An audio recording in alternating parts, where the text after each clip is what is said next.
It's been a busy day for the royal family after the Queen and the Duchess of Cornwall's trip to Baker Street tube station, which you may have seen a little earlier. The Duke headed off to help welcome 2 Sumatran tigers to their new home at London Zoo. Like most properties in London, it wasn't cheap, but it does have its own private swimming pool. Alice Bandukravi was at the opening.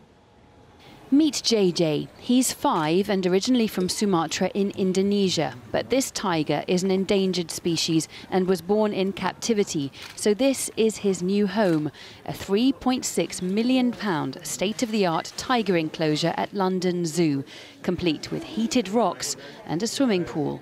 Not surprisingly, with this kind of Desres, he's attracted a companion, Melati. Today, she was playing hard to get. But keepers here are hoping it won't be long before they hear the pitter-patter of tiny paws. They haven't mated properly yet. JJ's been trying, but experience will improve his breeding capacity. So hopefully later on in the year we'll see some baby tigers, and that will be something really special.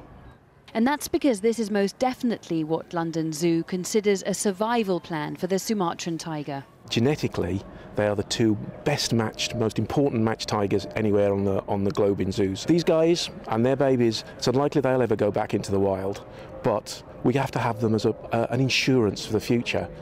But some conservationists aren't convinced that keeping 2 tigers in an enclosure in the middle of London is the most efficient or compassionate way of preserving the species. I think that the battle will have been lost if we do not conserve wild tigers in their natural habitat. That's what everybody's talking about. All the conservation biologists that I know are talking about doubling the number of wild tigers in their natural habitat by year 2022. I think if you want to have living museums, then London Zoo will be one of those. What everyone does seem to agree on is that these animals are something to behold. The Duke of Edinburgh had a guided tour before doing the honours. It gives me great pleasure to declare this place, well, closed, actually. And for those who wondered what the tigers feed on, usually it's horse meat, though recently keepers say that's been harder to find, so they're eating beef. Alice Bandukravi, BBC London News.